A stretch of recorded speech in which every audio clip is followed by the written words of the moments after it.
You're watching News 3 Now, live at 4, moving forward.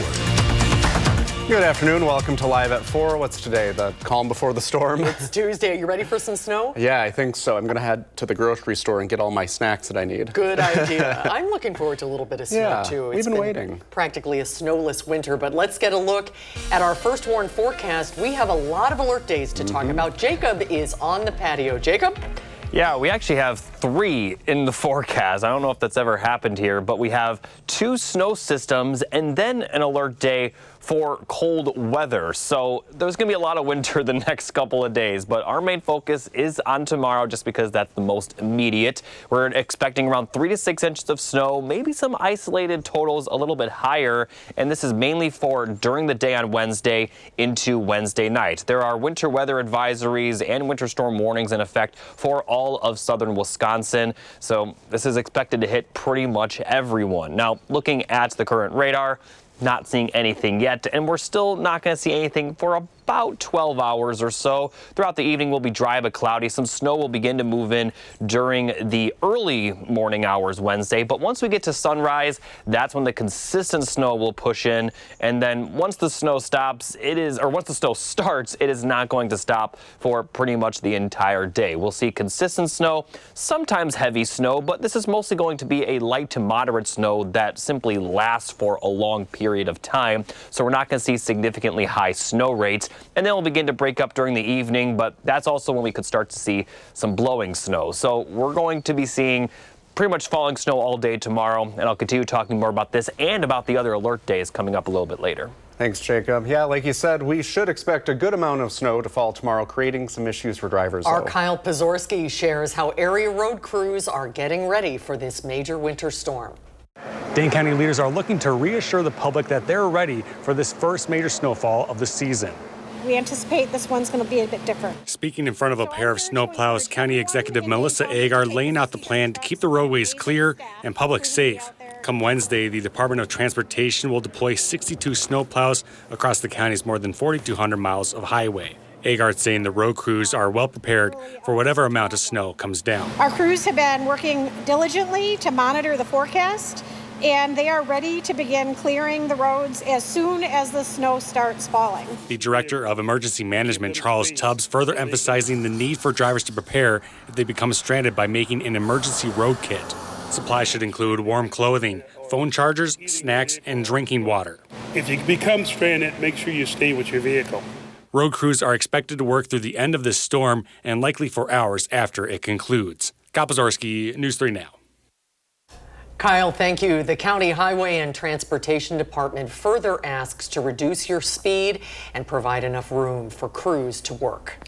Breaking news now, we have an update on a December shooting in Janesville. Police say the victim of that shooting has died. The alleged shooter now faces an upgraded charge. 41-year-old Deontay Foster was first charged with first-degree attempted homicide and having a gun as a felon. Those charges stem from a shooting on December 17th. Officers arrived at 33 North High Street and found a man who had been shot in the chest. He remained in critical condition in the hospital until he died. The prosecution requested an updated charge earlier today. The debate over federal funding continues. A federal judge yesterday blocked a Trump administration effort to reduce funding offered by the National Institutes for Health. That would have impacted research institutions like UW-Madison. Political reporter Will Keneally shows us the potential impact. Yeah, so the NIH helps reimburse some of these research institutions for general costs, essentially helping them keep the lights on. Now, under this Trump administration NIH memo, the NIH would cover less of those costs. And despite a federal judge blocking that Trump administration order, the funds are still up in the air. That order is only temporary. Wisconsin Senator Tammy Baldwin says that uncertainty is hard for these institutions to navigate. That's temporary. And that leaves a lot of uncertainty ahead of us as research institutions struggle to figure out what they will do if this funding comes to an end. Now, this funding cut could have an impact on the Madison area here. Baldwin tells us that for every dollar the NIH puts into this area, it generates $2.50 worth of economic activity. Reporting from the state capitol, Will Keneally, News 3 Now. Thanks, Will. A hearing in that federal funding case is scheduled for February 21st. The family of a missing pregnant 16-year-old girl from Beaver Dam is begging for her safe return. Last week, an Amber Alert went out for Sophia Franklin. Police say she is with a 40-year-old Arkansas man named Gary Day, the father of her unborn child. He is charged with child abduction and child enticement. Police say he and Franklin met online, and she had previously spent months of her time with him in Arkansas. At the time of her abduction outside of her home, there was a no contact order for them. Now, more than a week after her abduction, her family released a statement to the media. It reads in part, quote, "We don't know what to do other than wait and pray. There is so much on the horizon for you, Sophie, and your family is here for all of it. We aren't going anywhere. We just need you to come back." More changes will be headed to popular video making app TikTok, this time with safety guidelines for teens. In this Time for Kids report, our Jalen Banks spoke with the head of digital safety at the company on what the new guidelines will look like. TikTok will be around just a little bit longer. This after President Trump postponed the ban of the app in the U.S. for 90 days when he took office. But some more changes are headed to the app, this time with safety measures. TikTok, one of the most popular apps in the U.S., will be adding more safety measures on the app for teens. Similar to recent Meta guidelines, teens will have automatic private accounts and will not be able to receive direct messages. I had the chance to speak with the Director of Digital Safety and Privacy for TikTok on why they're adding these new safety measures. One of those ways that we do that is allow you to customize your settings so you can set a screen time limit for yourself. We certainly have really important safeguards for teens, but oftentimes adults will ask me, maybe I'm concerned about my usage. And so you can set a screen time limit for yourself. Tonight at 6, we'll hear from a child psychiatrist on the impacts this may have. For now, reporting from the newsroom, Jalen Banks, News 3 Now. Jalen, thank you. Badger men's basketball is moving up in the polls and looking to make a statement this weekend as the Badgers head to West Lafayette to take on Purdue. The Boilermakers are on top of the conference standings and the Badgers are in 4th place. The last time these two teams played was last year in the Big Ten tournament where Wisconsin was victorious in overtime. Sophomore guard John Blackwell is the guest on this week's Wisconsin Huddle. Blackwell says the two programs respect each other, but they're ready to prove they are the real deal at Mackey Arena. Just the energy in there is so live, and they're well coached, and they have a great point guard and great bigs and just great players. They know how to play with each other. Even with losing Edie, they're still a top 10 team in the country. So that shows how good they are, and we're just going there. We're going to see if they're we're going to be battle tested and get that win on the road. You can watch this week's episode of Wisconsin Huddle on Friday, immediately following News 3 Now at 6. And we're also airing a special edition of Badger Blueprint right before the Badgers and Boilermakers face off on Saturday. Our sports director, Zach Hanley, will give you a season recap on Wisconsin and break down the historic matchups between the two teams. Tip-off for the Badgers and Purdue is noon right here on News 3. Ooh, let's do it again. It's going to be a good one. We'll still head on live at 4 when you should be prepared for tomorrow's snowstorm. And the potential impact the president's tariffs on steel imports could have. That's when Live at 4 continues.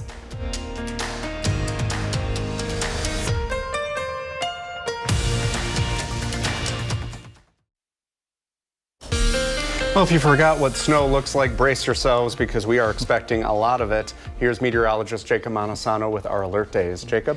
Yeah, like I mentioned earlier, there are 3 of them in the forecast right now. First one for tomorrow for the snowfall, and then another one for snow Friday into Saturday, and then Sunday and Monday, it'll be for the cold temperatures. So a lot to get to. Let's take a look at the first alert day once again. We'll see around 3 to 6 inches of snow. Could see a few isolated amounts higher, and this is mostly for the day on Wednesday into Wednesday night, but we may still see some slippery roads by the time we get to Thursday morning. Taking a look at the forecast. Again, cloudy overnight. We aren't going to see that snow move in until later in the night. Could see some lingering flurries early, but once we get to sunrise, that's when the consistent snow will move in.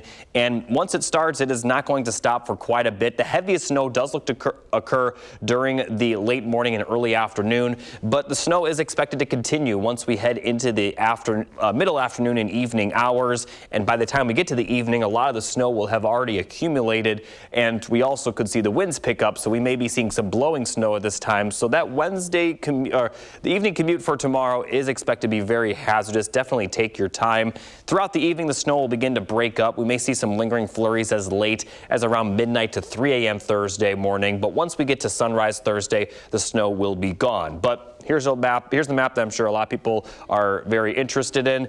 The accumulation forecast calls for around 3 to 6 inches for just about everybody. There could be isolated amounts higher in southwestern Wisconsin and to the east near the lake, where they could see some lake effect snow, or rather lake enhanced snow, that may up some of the totals. But 3 to 6 inches for Madison and surrounding areas, and that's the case for just about everybody. Looking at the second alert day, this is Friday into Saturday. Once again, for accumulating snow, it does look like we will see a similar amount, but we're still holding off on talking about just how much, because a lot can still change between now and then with this system. But it looks like the snow will move in Friday afternoon and especially impact our area during the evening. And unlike the system tomorrow, where the heaviest will stay south, it looks like this time the heaviest may stay north. So northern counties may see a little bit more from this system. And again, it looks like it'll impact Friday evening, but then we could see some additional snowfall throughout the day on Saturday, especially for areas to the south and southeast. And then that may clear out Saturday night. And again, we're not talking too much in detail about the numbers with this system yet, but right now we are expecting a similar amount, around 3 to 6 inches for this system as well, and it will clear out by Sunday morning. And once we get to Sunday morning, that's when the third alert day will kick in, as we are going to see wind chills in the -20s once again, especially Sunday morning and Monday morning. But we're going to continue to see cold temperatures throughout next week. It just won't be quite as cold, which is why the alert day is only for Sunday and Monday. But looking at Sunday morning, wind chills in the -teens with not much relief for the afternoon Sunday.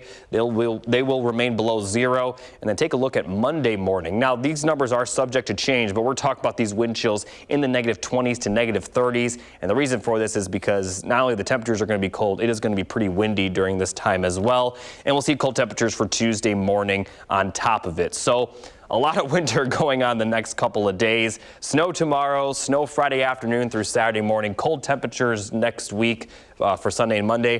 But then take a look at the highs for the rest of next week. They're not going to change too much. The alert day right now is only for Sunday and Monday because it's not going to be as windy later in the week, but the temperatures are going to struggle to even get to 20, and the average high by next week will be in the lower 30s. So I think we're kind of making up for this winter. Now, it has been cold a lot this winter, but I think these next couple of days are really trying to make up for the kind of lack of winter we've seen.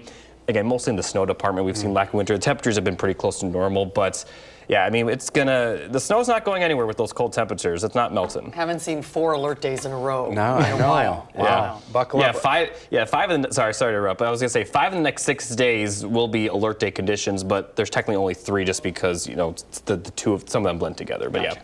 Well, and I remember January 2024, the last time Madison got such a huge snowstorm. The mayor of the city got some criticism for the road conditions. We had that really heavy packed snow on the road. And at the time, she said the combination of the snow and the drastic drop in temperature really made things kind of complicated and impacted the city's response. So what's different about this one? So this one, it's not going to be as dramatic of a drop, at least with this first system. The second system, obviously, we have those alert days Sunday and Monday, so it's going to drop pretty quickly. But it looks like the snow will clear out early enough Saturday before those temperatures plummet to where it could be better. But again, we may be seeing a similar situation just because last January, the temperatures were very cold for about 7 days, and that may be the case next week. But again, the one difference is that with last year's storm, it snowed a lot Friday night, I believe, and then it was cooling down a lot as the snow was falling. This time, this looks like it won't cool down until the snow will have cleared out. Again, that's Saturday's system. For tomorrow's system, it's not going to be too bad on Thursday, and the temperatures will warm up a little bit on Friday ahead of the second one. Very quickly, will this make a dent in the snow drought we've talked so much about for farmers? Yes, it will a little bit, but we're over 20 inches below normal, and we're not going to get that much this week, but we may get around 10 inches total from the two storms, so we may get about halfway through that. All right, Jacob, Thanks, thank Jacob. you. And we're not the only ones getting snow over the next few days. Much of the country will get a rotation of snow, ice, and rain. Cities like New York and Boston are still digging out after a weekend of winter weather. Meanwhile, in California, a storm poses the risks of mudslides and debris flows over areas scarred by the recent wildfires. In other news, all steel imports to the U.S. now come with a tariff. Yesterday, President Trump announced a 25% tariff on all steel and aluminum imports with no exceptions. The tariffs are mainly aimed at China, but will hurt Canada the most, which provides most of the United States steel. In the U.S., tariffs could increase the cost of production of a number of items like canned goods and beverages, cars, commercial jets, and more. Economists say companies could pass off that burden on to you, but it's still too soon to tell. President Trump says he believes the United States will have Gaza, citing U.S. authority to the enclave. The statement comes amid a visit from Jordan's king, who told the president his plan to take over Gaza didn't have much support in the Middle East. Despite that, the president doubled down on his proposal to take control of Gaza and displace 2 million Palestinians. There's not going to be any problem, and nobody's going to question it. And we're going to run it very properly, and eventually we'll have economic development at a very large scale, maybe the largest scale on that site. And we'll have lots of good things built there, including hotels and office buildings and housing and other things. All of this comes as the ceasefire between Israel and Hamas remains on shaky ground. Hamas delayed a hostage release set for Saturday, saying Israel has broken part of its ceasefire deal. The president says if Hamas doesn't return the hostages at the agreed-upon date, the group will face hell. A live look tonight on Capitol Hill. It looks like a stormy night in Washington. The Senate is expected to vote later tonight or early tomorrow to confirm Tulsi Gabbard as Director of National Intelligence. The 43-year-old is a combat veteran and former Democratic Congresswoman, but she has no background in intelligence. Well, coming up on Live at 4, we're just 1 week away from our primaries. That's right, a week from today, what you'll need to know to vote and the upcoming deadlines for those of you using absentee ballots. That's when we come back.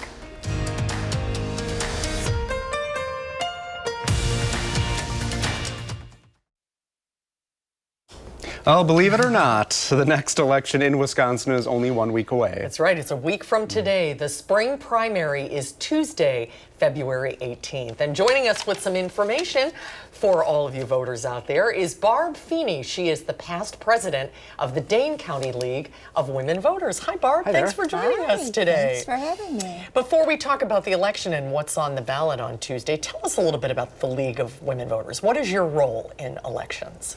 Well, the League is 100 years old. It was started after women got the right to vote. And the purpose was to help women learn how to vote, the logistics, but also just how to think about issues and candidates. So we are nonpartisan, but that does not mean we are not political. We're political in the sense that we pay attention to policy, and we try to educate people on issues and policy, and we do take stands on certain policies and issues. Yeah, and I know that this primary, Department of Instruction, that's a big part of this ballot. And so I know sometimes people think, well, this type of election's not important, but what would you say to them? Why are these kind of local elections so important for people? Well, the Department of Public Instruction and the state superintendent has an important role in public schools in Wisconsin. And there are going to be 3 candidates on the ballot next week, and then in April 2 candidates will be on the ballot. So it's important to find out what those candidates think about public schools and what they think they can bring to that position. Yeah. And then 2 of them will advance to the April 1st general election, depending on where you live. There are also a lot of local races for city aldermen in Fitchburg, Madison, and Sun Prairie. There's a big school referendum in Boston, and Sun Prairie has a school board election as well. So their spring elections traditionally have very low turnout, but there are some critical races on the ballot on Tuesday. That's right, and it's the place where you get to have your say and you get to help narrow down the candidates so that the candidate you prefer will advance to the April 1st election. Do you think there might be a little election fatigue out there, though, having another election so quickly? I think there might be. I think some people have just tuned out because they're kind of exhausted by elections. And of course, turnout is always lower in the spring anyway. But, you know, it still matters. The local races have a lot of influence on what our world is like here in Dane County. And do you have any advice for people who are thinking about doing absentee voting, whether that be by mail or in person? Well, for absentee ballot for the election next week, it's kind of late to get your absentee ballot because the post office recommends that you allow a week to get your ballot, and then if you're going to return it by mail, it takes another week. So it's getting pretty tight to get an absentee ballot. If you did get an absentee ballot, the important thing is, first of all, to make sure you remember to return it. Yes. And the envelope needs to be signed, and you need to have a witness sign the envelope. And then you can return it to the polls. You can put it in the post box, but it must get to the clerk's office by election day 8 p.m. So it doesn't matter when it's postmarked. What matters is when it arrives. And very quickly, where can people go to learn more about the candidates and the issues in the election?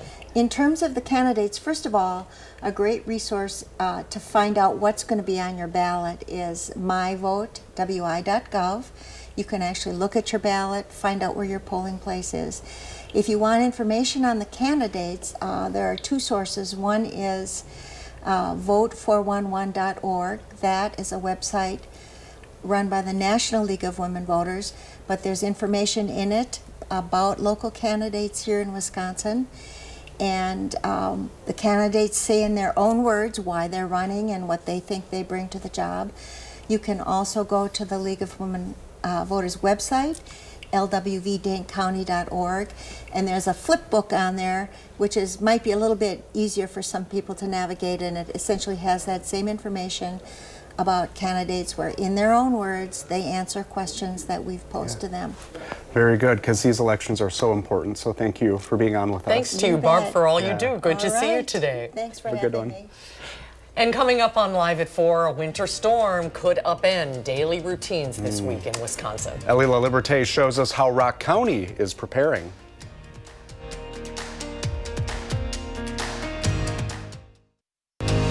You're watching News 3 Now, live at 4, moving forward.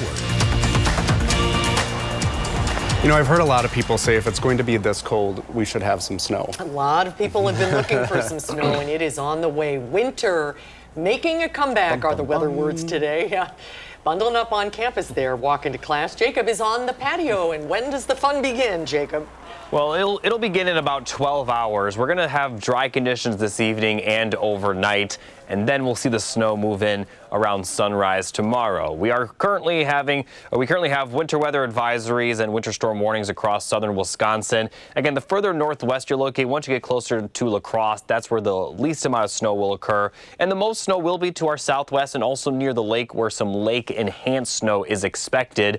But this could very easily be our biggest snow of the season, and there's not much competition. We had 4.8 inches on December 19th, but every other snow so far this year has been less than 2 inches, so very easily going to be at least the second biggest snow. We may be right around this number for tomorrow, around 4.8 inches. Let's take a look at future track.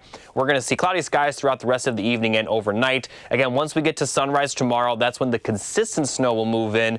And as I've been talking about, we're going to see snow pretty much all day tomorrow. Might have a few breaks breaks in the snow here and there, but for the most part, expect to see some consistent snow, sometimes heavy, but it mostly will be light to moderate. The reason we'll see some accumulation is because it's going to last all day, and that evening commute is going to likely be very hazardous with possibly some backup. So I'll continue to talk more detail about this, but yeah, pretty easily going to be one of the bigger snows so far this winter. But as I mentioned, there's not much competition with that.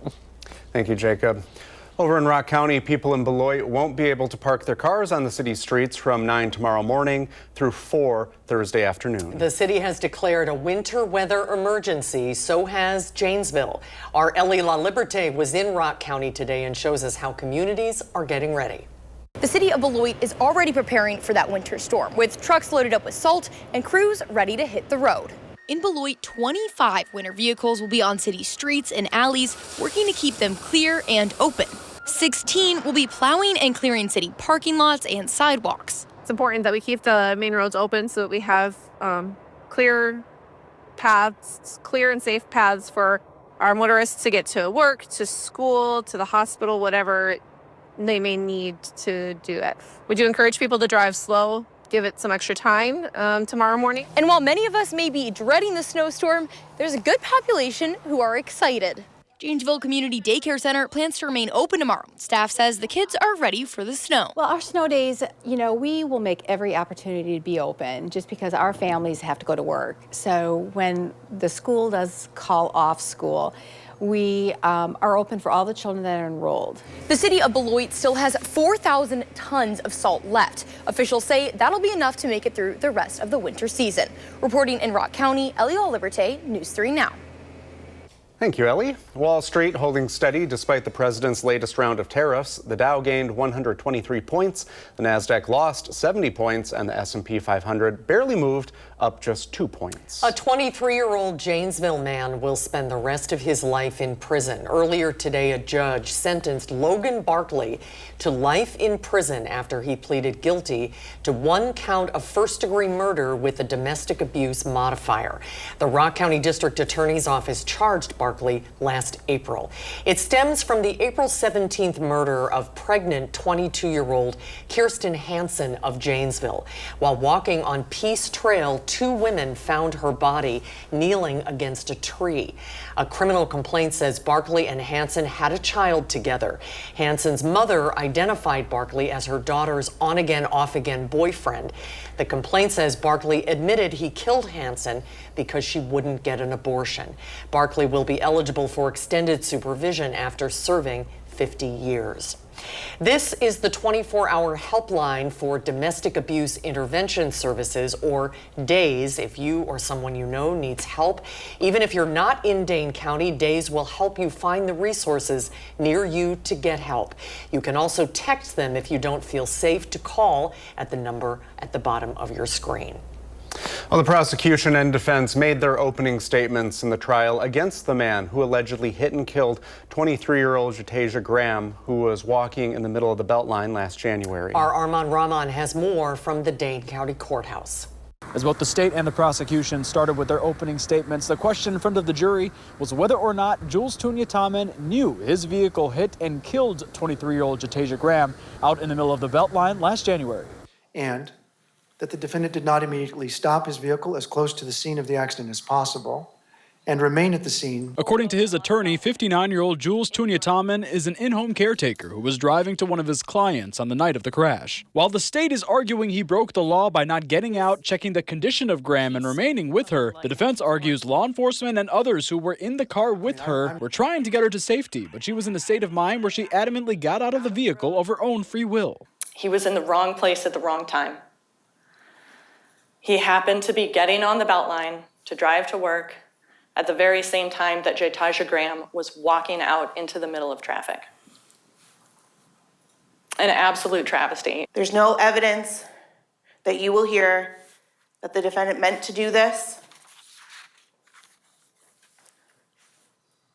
But what it comes down to is that he did not stop. The defense also showed surveillance video from nearby businesses of the incident. Tonight at 6, I'll have more on why witnesses say Jatasia Graham was in the middle of the Beltline in the first place. Reporting in downtown Madison, Armand Rahman, News 3 Now. We will see you at 6, Armand. Thank you. An arrest warrant was issued for Tunyatammen at the end of last January. Madison police say he turned himself in a few days later and posted bond. Still to come today on Live at 4, it is the most intense flu season in 15 years. Yeah, it feels like everyone's getting sick. UW Health's Dr. Jeff Pothoff stops by to talk about why that is when Live at 4 returns.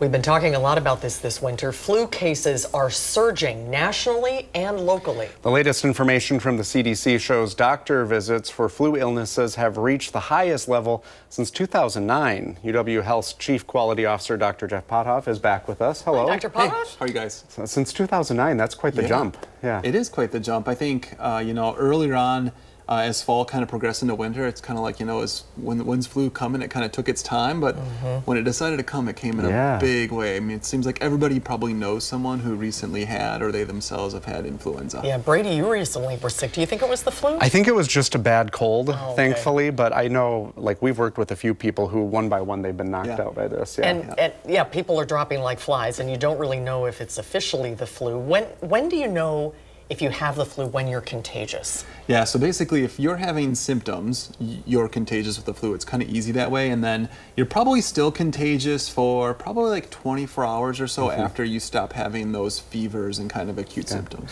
Actually, now that you mention it, I was wondering, is this a flu or a cold? I heard that if it's like the neck up, it's probably a cold, which is where all my symptoms have been, but if you're feeling achy, that's a good sign that it's a flu? In like broad strokes, yes, but there's so much overlap in symptoms that really the only way you can know for sure is actually to go get a test. Sure, okay. Yep. There is a test to determine if it's flu. There is a test for flu, COVID, RSV, but with that said, it's not like every time we get a cold we have to go get tested. I think that's almost a remnant from the pandemic where there is maybe some value in knowing if you've got COVID-19 or not. But if you're someone who is like higher risk, i.e. we would do something different, start Tamiflu if you have influenza, or maybe start Paxlovid if you had COVID-19, then there's maybe some value in getting tested, and home testing is so readily available, including now for influenza, that you could do like a home test. You don't have to go through the inconvenience of setting up a test with your healthcare provider or pharmacy. If you got the flu shot, can you still get the flu?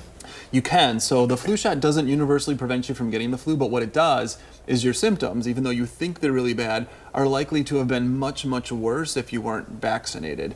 So when we look at, people who got influenza who end up being hospitalized, a disproportionate number of those folks will not have had the flu vaccine. So it's protective against severe disease. And do you still want to be mindful about being, exposing children, elderly, immunocompromised people? You do, because I don't think anyone wants to be that person who makes someone else sick, especially if that person gets so sick that they end up in a hospital. So it's really hard to do because we're all so busy. But if you are sick, you're coughing up a lung, you got fevers, you're all achy, don't fake it and go to work and try to tough it out. One, it's hard for you. You should take care of yourself. Two, you could make other people sick. Is it peaking because we're all inside right now? Is that why it's spreading so quickly? It's probably part of it, but if we look back to flu seasons kind of before the pandemic, so 2019 and stuff, we would typically see this kind of peak that would happen about now. So we might just be kind of reverting back to old patterns, but the absolute number of people with flu is pretty high right now. You said something about taking time off, not exposing other people, getting rest. I took 2 days off last week.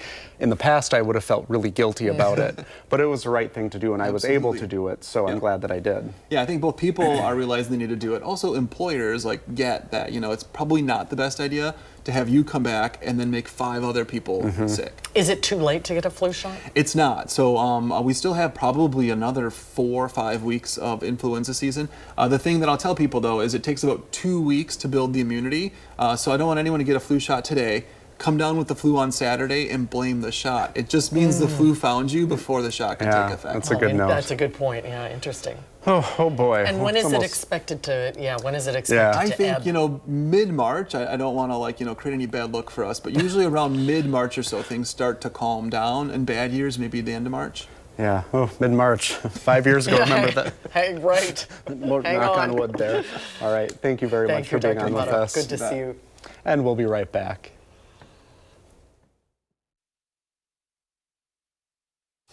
On the next Live at 4, Wisconsin's Better Business Bureau brings us tips to stay safe from scams this tax season. Plus, an expensive Supreme Court race, how much each candidate has brought in, and the issues dominating their campaigns.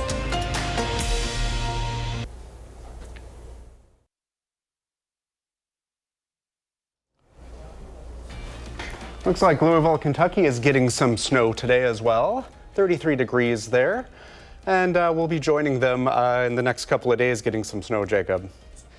Yeah, parts of the country that have gotten more snow than us include Louisiana, southern Georgia, and northern Florida this year. But that is going to change. We are going to be seeing a good amount of snowfall this week. We have 2 alert days in the forecast. First one is tomorrow, and then Friday into Saturday as well. And then a 3rd alert day for the cold is expected for Sunday and Monday. So let's talk about that first one. This is for tomorrow, but it is expected to last into the overnight hours even after the snow is ended. Could still see slippery roads for Thursday morning, but the snow is mostly going to be falling during the day on Wednesday. We're expecting around 3 to 6 inches of snowfall with some areas a bit higher. So timing out the forecast, cloudy overnight, some light snow showers possible at times until we get to sunrise. Then the consistent snow will move into the area, and it is expected to last for much of the day. The heaviest snow will occur during the late morning and early afternoon. But even then, we're mostly talking about, snowfall at moderate levels. It's just the fact that it's going to last a while, which is why we have that high accumulation. And it's still going to continue to snow as we head into the evening hours. And as I've been talking about, those evening hours, the commute is expected to be very hazardous at times because the snow will have already accumulated a few inches, and it's still going to be snowing.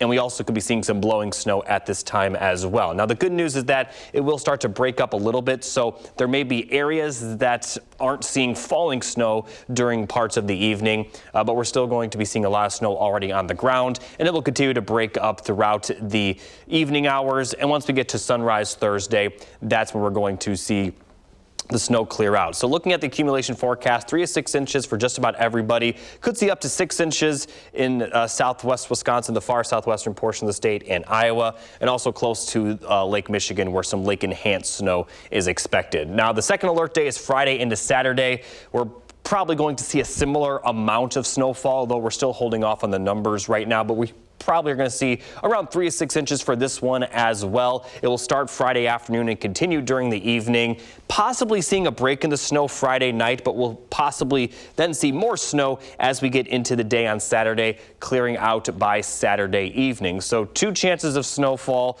2 very good chances of snowfall, I should say, as we will likely see accumulation for both. And then another alert day Sunday, Monday for the cold temperatures as wind chills could get to the negative 20s. And it's going to remain cold throughout all of next week, just not quite as cold as it will be Sunday or Monday.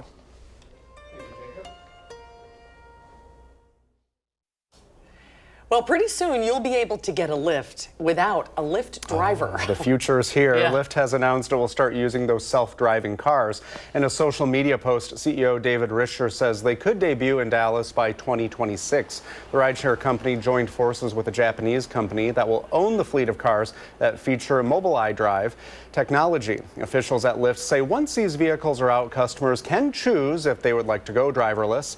Last year, the company said autonomous cars will be operating in Atlanta before the end of this year. I don't know. I don't know either.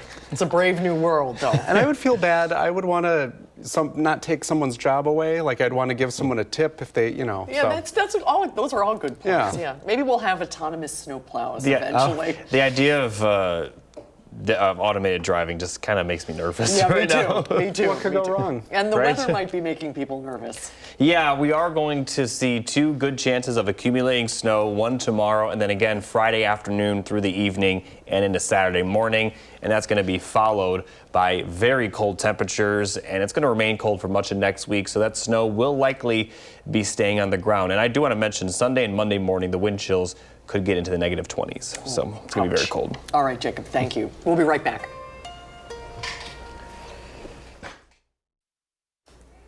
Tomorrow on Live at 4, Wisconsin's Better Business Bureau will join us to bring us tips to stay safe from scams this tax season. And later on News 3 Now at 6, we'll tell you why our Attorney General is suing Deere & Company. Thanks for watching Live at 4 today, everybody. We hope to see you right back here tomorrow. News 3 Now at 5 starts right now.